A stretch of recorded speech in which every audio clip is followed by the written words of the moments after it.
नमस्कार दोस्तों, स्वागत है आपका मेरे चैनल कॉमिक्स लाइफ में। आप सभी को गणतंत्र दिवस की हार्दिक शुभकामनाएं।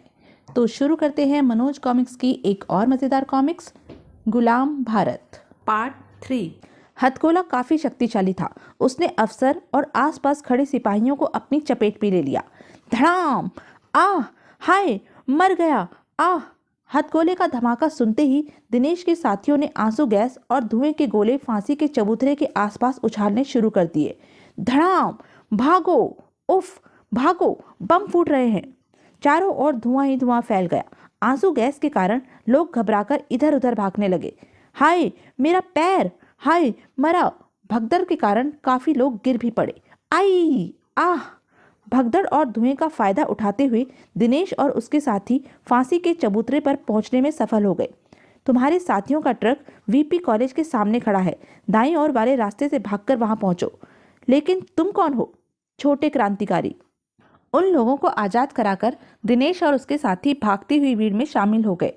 अब हमारा यहाँ रुकना ठीक नहीं है, भाग चलो। क्रांतिकारी भी भीड़ के रेले के साथ परेड ग्राउंड से बाहर आ गए। वीपी कॉलेज के सामने खड़े ट्रक तक पहुंचने में उन्हें ज्यादा समय नहीं लगा। जल्दी चढ़ो, ट्रक का ज्यादा देर यहाँ रुके रहना ठीक नहीं है। इधर अपने साथियों को छुड़ाने आए क्रांतिकारी चारों तरफ धुआं फैलते ही भागकर फांसी के चबूतरे पर पहुंचे। अरे यह क्या, यहाँ तो कोई भी नहीं है। लगता है किसी ने उन्हें आजाद करा दिया है। कौन हो सकते हैं हमारे साथियों को छुड़ाने वाले? यह समय बेकार की बातें सोचने विचारने का नहीं है। हमारा काम कोई और कर गया, अतः अब हमारा यहाँ रुकना बेकार है। तो जल्दी निकल चलो। उसके बाद वह एक पल भी वहां नहीं रुके। परेड ग्राउंड से निकलकर वह लोग भागते हुए अपने ट्रक तक पहुंच गए। जल्दी चलो, बहुत देर लगा दी तुम लोगों ने। कहाँ रुक गए थे? क्रांतिकारियों के सवार होते ही ट्रक स्टार्ट होकर चुन्नीगंज की ओर चल दिया। ट्रक के अंदर, अरे तुम लोग यहाँ मौजूद हो। किसने आजाद कराया तुम लोगों को? वह कई छोटे लड़के थे, अपने आप को छोटे क्रांतिकारी कह रहे थे। उन्हीं में से एक ने बताया था कि हमारा ट्रक वीपी कॉलेज के सामने खड़ा है। उन्हीं लड़कों के कारण हम आजाद हो पाए हैं। लगता है कुछ बहादुर जाबाज लड़कों ने छोटा क्रांतिकारी दल बना रखा है। उधर पुलिस का नया कमिश्नर वॉल्टर सब पर बुरी तरह बिगड़ रहा था।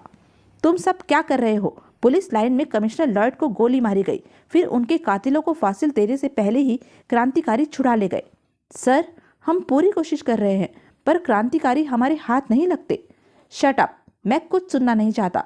आई वॉन्ट क्रांतिकारी।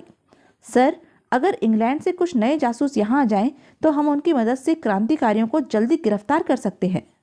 कमिश्नर ने जैक्सन की बात मान ली। ओके, मैं आज ही गवर्नर से इस बारे में बात करूंगा, पर तुम लोग क्रांतिकारियों की तलाश में जरा भी ढील मत दो। घर घर की तलाशी लो, जिस व्यक्ति पर शक हो उसे गिरफ्तार कर लो या गोली मार दो। उधर क्रांतिकारियों के अड्डे पर, कहो दीनदयाल, ससुराल हो आए? मैं तो कल ही आ गया था सरदार, लेकिन पुराने अड्डे पर पहुंचा तो वहां कोई ना मिला। किसी गद्दार ने पुलिस को उस अड्डे का पता बता दिया था, इसलिए हमें वह अड्डा छोड़ना पड़ा। मुझे तो नए अड्डे का पता ही न चलता अगर हरिराम घर आकर न बताता। कुछ देर बाद क्रांतिकारियों की मीटिंग समाप्त हो गई। दीनदयाल सबसे पहले अड्डे से बाहर निकला। चलकर पुलिस को इस नए अड्डे का पता बताकर 10,000 रुपया इनाम मिलूं। दीनदयाल के जाते ही, यह क्या किया सरदार आपने? गद्दार दीनदयाल को छोड़ दिया। किसी लड़के के कहने पर हम दीनदयाल को एकदम से गद्दार नहीं मान सकते, इसलिए मैंने उसे जाने दिया। अगर वह सचमुच गद्दार है तो वह पुलिस को इस अड्डे का पता भी बताने की कोशिश करेगा। 2 आदमी उसकी निगरानी कर रहे हैं, वह पुलिस तक पहुंचने से पहले ही उसे समाप्त कर देंगे। ओह, तो यह बात है। लेकिन दीनदयाल इस बात से पूर्णतः बेखबर था कि उसका पीछा किया जा रहा है। यह तो सचमुच गद्दार है, पुलिस कमिश्नर के ऑफिस में जा रहा है। हाँ, शायद हमारे नए अड्डे के बारे में बताने के लिए। पुलिस कमिश्नर के ऑफिस में पहुंचने से पहले ही उन दोनों ने दीनदयाल का रास्ता रोक लिया। कहाँ जा रहे हो दीनदयाल? मैं एक काम से पुलिस कमिश्नर के ऑफिस जा रहा हूँ। साफ साफ क्यों नहीं कहते कि पुलिस को नए अड्डे का पता बताकर इनाम लेने जा रहे हो? यह तुम क्या बक रहे हो? भला मैं अपने साथियों से गद्दारी करूंगा? हा हा हा, गद्दारी तो तुम बहुत पहले कर चुके हो दीनदयाल, इसलिए अब गद्दारी करने की सजा पाने के लिए तैयार हो जाओ। दीनदयाल का दिमाग तेजी से काम करने लगा। ओह, तो इन लोगों को मालूम हो चुका है कि गद्दारी मैंने की है। कमिश्नर का ऑफिस करीब है, मुझे भागकर वहां पहुंच जाना चाहिए। अगले ही पल वह सिर पर पैर रखकर भागा। भाग रहा है गद्दार, लेकिन भागकर जाएगा कहाँ? अभी इसका किस्सा खत्म किए देते हैं। और दोनों ने फुर्ती से कपड़ों में छिपे हुए रिवॉल्वर निकाल लिए। धाएं धाएं। आह! दीनदयाल गोलियां खाकर सड़क पर गिर पड़ा। भाग चलो। और वे एक घुमावदार गली में प्रविष्ट हो गए। वहां उनके पकड़े जाने का भय कम था। गोलियों की आवाज कमिश्नर के ऑफिस तक पहुंच गई। वहां के कुछ सिपाही भागकर घटनास्थल पर पहुंच गए। हल्की हल्की सांस चल रही है, फौरन हॉस्पिटल पहुंचाओ, शायद बच जाए। गोलियां बहुत नाजुक जगहों पर लगी थी। हॉस्पिटल पहुंचते ही दीनदयाल का ऑपरेशन शुरू हो गया। करीब 3 घंटे तक ऑपरेशन चला। इस बीच कमिश्नर और कुछ पुलिस अफसर वहां पहुंच गए। कमिश्नर ने डॉक्टर से पूछा, क्या हुआ डॉक्टर? ऑपरेशन तो सफल रहा, लेकिन मरीज की हालत अभी बहुत नाजुक है। होश में आ जाने पर ही कुछ कहा जा सकता है। कुछ पल बाद, दीनदयाल मरा नहीं है। अगर यह बात क्रांतिकारियों को मालूम हो गई तो वे उसे फिर मारने की कोशिश करेंगे। इसलिए उसे किसी प्राइवेट वार्ड में शिफ्ट करा देते हैं और उसकी हिफाजत का पूरा इंतजाम करो। ओके सर, दीनदयाल की सारी जिम्मेदारी अब मुझ पर है। जासूसों का क्या हुआ सर? क्या इंग्लैंड से उन्हें बुलाया गया है? मैंने गवर्नर से बात की थी। उन्होंने इंग्लैंड मैसेज भेज दिया है। बहुत जल्द हमारे जाबाज और खुर्राट जासूस यहाँ पहुँच जाएंगे। यह तो बहुत अच्छा होगा सर। शाम का समय था। जैक्सन नाश्ता कर रहा था। तभी टेलीफोन की घंटी बज उठी। देखना जैकलीन, किसका फोन है? अभी देखती हूँ। जैकलीन ने उठकर फोन सुना। डार्लिंग, कमिश्नर साहब का फोन है। ओह, ठहरो, मैं आता हूँ। जैक्सन ने पास पहुंचकर जैकलीन से रिसीवर ले लिया। Hello sir, Jackson speaking. आज रात 8:30 बजे वाली फ्लाइट से जासूस आ रहे हैं। जैक्सन पुलिस कमिश्नर से बातें कर रहा था, तभी दिनेश वहां पहुंच गया। कितने जासूस आ रहे हैं सर? 5 जासूस। Very good sir. 5 जासूसों के आ जाने से हमें बहुत हेल्प मिलेगी। एक खुशखबरी और सुनो, गोला बारूद और हथियारों से भरा पानी का जहाज इंडिया पहुंचने वाला है। आहा, हथियारों से भरा जहाज! यह आपने बहुत अच्छी खबर सुनाई। कब और कहाँ आ रहा है जहाज? दिनेश कॉफी के कप रखकर बर्तन उठा रहा था, लेकिन उसके कान बातचीत की ओर ही लगे हुए थे। 3-4 दिन में जहाज कलकत्ता बंदरगाह पर लगेगा। 3-4 दिन बाद कलकत्ता बंदरगाह पर? ठीक है सर, जासूसों को रिसीव करने मैं स्वयं एयरपोर्ट पर पहुंच जाऊंगा। गुड, मैं भी यही कहना चाहता था। दिनेश ने फौरन जैक्सन से छुट्टी ली और अपने साथियों के पास चल दिया। 5 जासूस और हथियारों से भरा जहाज आना क्रांतिकारियों और देश की जनता के लिए बहुत खतरनाक साबित होगा। एक एक करके दिनेश ने अपने सभी साथियों को जमा कर लिया और उन्हें सारी बातें बता दी।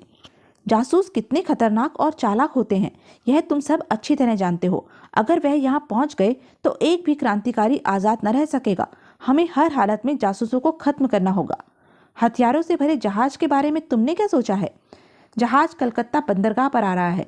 तुम 3 साथियों को लेकर कलकत्ता चले जाओ और मैं भी 3 साथियों के साथ आज रात जासूसों का स्वागत करने एयरपोर्ट पहुंच जाऊंगा। हाँ, यह ठीक रहेगा। आरिफ, आकाश, अशोक और करीम खान के साथ 8 बजे वाली ट्रेन से कलकत्ता रवाना हो गया और दिनेश भी 3 साथियों के साथ जासूसों के स्वागत के लिए एयरपोर्ट पहुंच गया। रिवॉल्वर आदि का उन्होंने प्रबंध कर लिया था, अतः वे निश्चिंत थे। मैं अमर के साथ अंदर जा रहा हूँ, तुम दोनों बाहर मोर्चा जमा लो। ठीक है। ठीक 8:30 बजे एक प्लेन ने एयरपोर्ट पर लैंड किया और अन्य यात्रियों के साथ 5 जासूस नीचे उतरे। जैक्सन ने उनकी आगवानी की। हेलो सर, सफ़र में कोई परेशानी तो नहीं हुई? नो, सफ़र बहुत आराम से कटा। तो ये हैं इंग्लैंड के 5 नामी जासूस। जासूसों के पीछे पीछे दिनेश और अमर भी एयरपोर्ट से बाहर आ गए। बाहर आकर उन दोनों ने जीप और कार की ओर जाते हुए जासूसों और पुलिस वालों पर एकाएक फायरिंग शुरू कर दी। धाएं धाएं! आह, मर गया! दिनेश और अमर को फायरिंग करते देख किशन और शमशीर ने भी गोलियां चलानी शुरू कर दी। धाएं धाएं! मर गया! आह! जासूसों की हत्या करने क्रांतिकारियों का दल भी अपने सरदार के साथ वहां आया हुआ था। उन्होंने भी फायरिंग शुरू कर दी। धाएं धाएं धाएं! अंग्रेज जासूसों, तुम लोगों ने यहाँ आकर अपनी मौत को दावत दी है। अचानक होने वाली फायरिंग से जासूसों और पुलिस का दल बुरी तरह घबरा गया था, लेकिन फिर वह भी संभलकर जवाबी फायरिंग करने लगे। क्रांतिकारियों, कान खोलकर सुन लो, अब तुम लोगों का अंतिम समय आ गया है। तुम लोग हमें पकड़ सकते हो, मार सकते हो, पर भारत को आज़ाद होने से नहीं रोक सकते। क्रांतिकारियों को बीच में कूदते देख दिनेश और उसके साथियों ने फायरिंग रोक दी। अंधाधुंध फायरिंग करने से कोई फायदा नहीं। हमारे पास गोलियों का स्टॉक कम है। मेरे विचार से अब हमें निकल चलना चाहिए। ठीक है, चलो।